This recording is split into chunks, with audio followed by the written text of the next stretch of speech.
Have you ever had one of those big work initiatives where you had to work with a team and actually build that team? And sometimes that could be a hassle because you need to figure out exactly who needs to be on a team and what kind of team you need to build for that particular work initiative. Well, I have you covered in this video. In this video, we're going to actually discuss how to effectively build that team and actually work with that team. I'm your host Darius, and I've been in project management for well over 7 years, and I have constructed many of teams and built many teams to accomplish a work initiative. So I have plenty of experience in this particular field, and I'm hoping to impart some of that experience onto you. But with that said, before we get started, please, if you like the video, please like the video, and please subscribe to the channel if you would like to get more videos similar to this one, as I put out content every single Friday. But with that said, and without further ado, let's jump right in.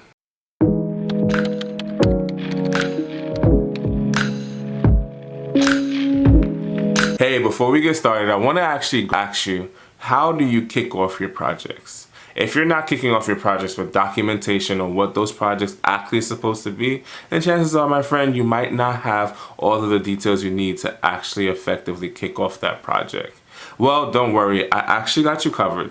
So please, in the video, you're going to actually see in the comment section a link to download a project charter. This free project charter template is to you for free, of course, and it'll help you identify all of the key information you need before kicking off your project. So please download it. I hope it helps you. But with that said, let's just jump right back into the video. Making the right team that is actually going to get the work done and get your work initiatives across the finish line can be something that is very difficult and daunting at times. Well, don't worry, I have you covered. I'm actually going to walk through some steps that you can do to effectively build that team that you need to get those work initiatives done. The reason why this is so important is because your team is going to get the work done, and you're not going to get the work done, but you're going to find the people who can. And oftentimes, that is the most important part, because you need competent people to be able to move whichever work initiatives forward that you might have in your organization. For that first step,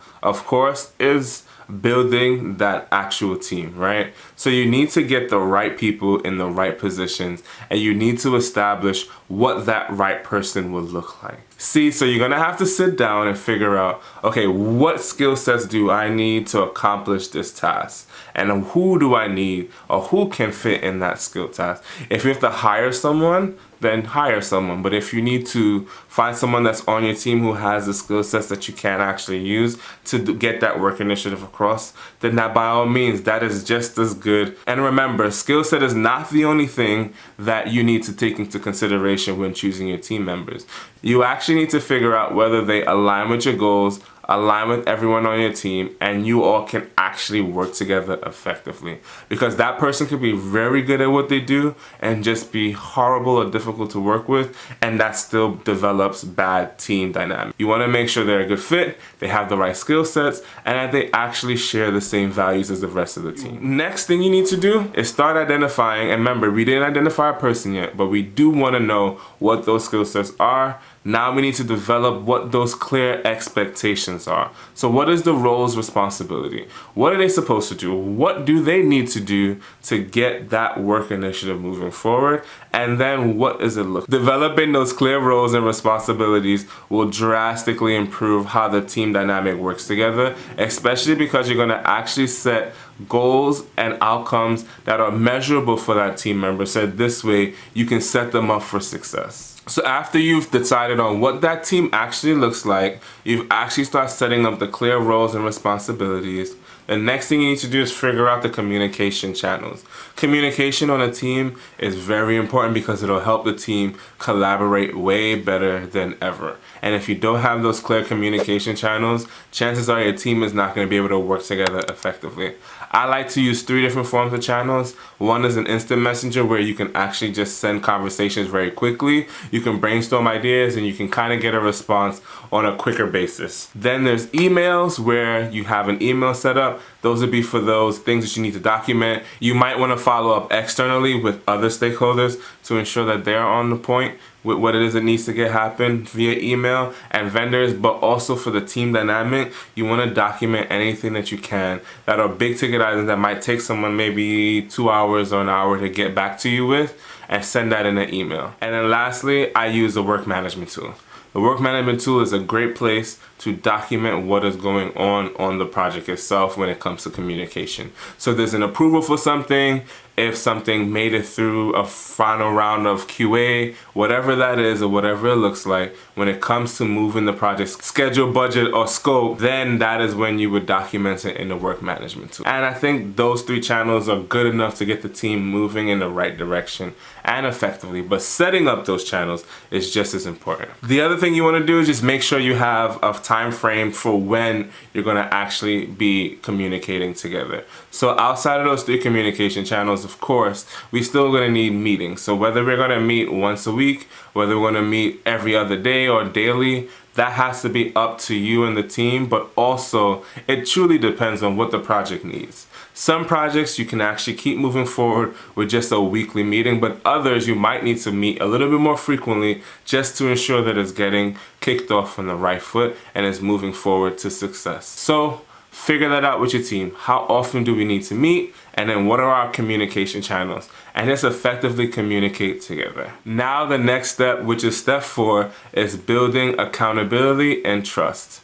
And that is something that's going to take time, of course. But if everyone is working together and everyone is working in tandem and is being as transparent as possible and communicating, it can truly help build that trust and accountability. And we often think less of that particular part because we're always in the do mode. But the reality is that if the team is not trusting or even being able to hold other people accountable or stay true to what it is that you've said that you were going to do, then chances are we're going to start to struggle in that collaboration portion.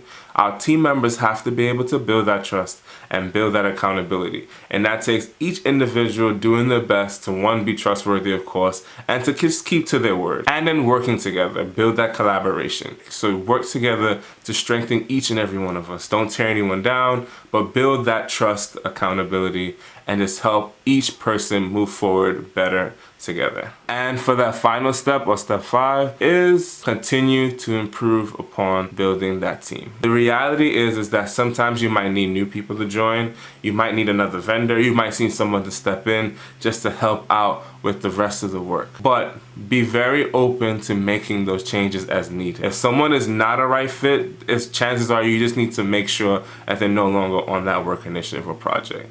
And it sucks to say it that way, but we need to ensure that the project moves forward. If there's other ways that we can improve, whether it's through communication, whether it's through how they work together, or even team dynamic, you should always be looking out to improve upon those particular aspects of that team. And it is important because you might miss things that you may not have caught in the beginning that could lead to real big problems down the road, and you want to make sure you address it effectively. So there you have it. Those are my 5 steps to ensuring that you build a great team and have that team work together effectively. If you like this video and would like more videos similar to this one, please like the video, subscribe to the channel, and then share this video with anyone who you think might find this video helpful. I truly appreciate each and every one of y'all, and I thank you for watching this all the way to the end. Like I've said, I put out videos similar to this every single Friday, so I'm looking forward to catching you on the next one, and thank you for watching it all the way to the end. You are the best, and I hope you take your project management skills to the next level.